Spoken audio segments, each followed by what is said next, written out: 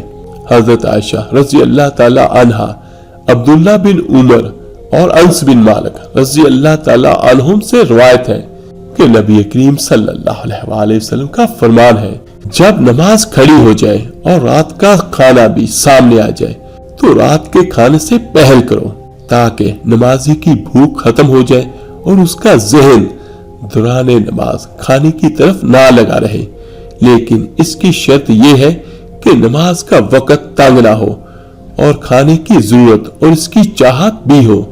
اس میں اس بات کی تاکید کی ہے کہ یہ شریعت کامل ہے اور آسانی کشادگی کے ساتھ انسانی جان کے حقوق کا خیال رکھتی ہے۔ اللہ پاک سے دعا ہے اللہ پاک ہمیں دین کو سمجھنے اور اس پر عمل کرنے کی توفیق عطا فرمائے اور ہمیں نیکوکاروں میں شامل فرمائے۔ آپ میرے لیے دعا کیجیے گا، میں آپ سب کے لیے ضرور دعا کروں گا۔ اس ویڈیو کو لائک اور شیئر ضرور کیجیے گا۔ آپ کے ایک شیئر کرنے سے اگر کسی کی اصلاح ہو جائے گی تو یقیناً اس کا اجر اور اس کا ثواب آپ کو اور مجھے ہم سب کو ملے گا۔ تو ملتے ہیں جلدی انشاءاللہ تعالی ایک نئی ویڈیو عمل کے ساتھ۔ اپنا بہت بہت خیال کیے گا۔ اللہ حافظ۔ صلی اللہ علیہ وسلم ابر کرم